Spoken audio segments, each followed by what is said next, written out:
When we started working on Witcher 3, we thought that we should experiment with some other kind of minigame. There was this card game mentioned in the books called Gwent that the dwarves were playing.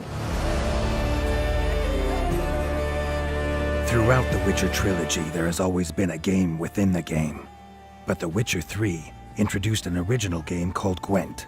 Inspired by collectible card games, this turn-based game of strategy and chance quickly resonated with players. We actually got a lot of messages from our fans, both to the tech support and comments on YouTube, on Facebook, for Gwent to become a standalone game. They liked it so much within The Witcher that they wanted to play more of it.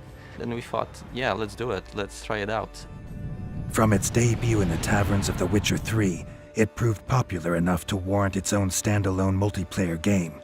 Gwent, the Witcher card game. That was a good game. Yeah. However, in a world as big as The Witcher's, there are many more stories beyond the adventures of Geralt of Rivia, and CD Projekt Red saw Gwent as a completely unique way of telling a brand new tale. What was once intended to be a single-player mode for Gwent grew to become a standalone game in its own right, and Thronebreaker, The Witcher Tales, was born.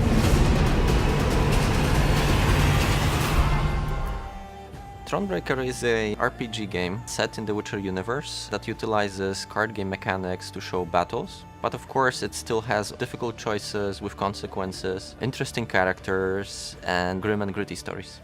Thronebreaker tells the tale of Queen Meve, war veteran and ruler of Lyria and Rivia. Faced with the threat of the ruthless Nilfgaardian Empire, the proud leader must again prepare for war. Meve is such a different character from Geralt. She's a queen of Lyria and Rivia. She is faced with all these different kinds of dilemmas compared to what Geralt had to decide between. Gwent is only one aspect of Thronebreaker. When Meve isn't battling, she's exploring a painterly world of diverse locations, conversing with a wide cast of new and familiar characters, and recruiting new units for the war ahead. We first thought about how to build narration in that game, and since it's a simpler game than The Witcher was, it's not fully 3D, we felt that the form of storybook would actually fit in very nicely. What Thronebreaker shares in common with The Witcher is a sense of genuine consequence. As a queen, Meve's decisions are judged by her subjects and her soldiers, which can completely change the way she is perceived as a ruler. Meve can also recruit companions, her relationship with whom is ever perilous.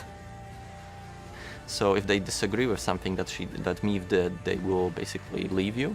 There are situations where they can die, so this is also something to consider. It impacts the way her kingdom will be shaped in the end.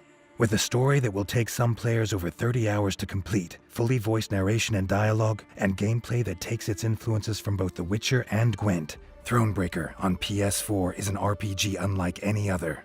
A lot of people who played the game felt that, they had this syndrome of just one more Gwent battle, just one more dialogue, and it pushes you forward. And I think that in general we want to achieve when we make games. We want players to have fun with it and to want to play more of it.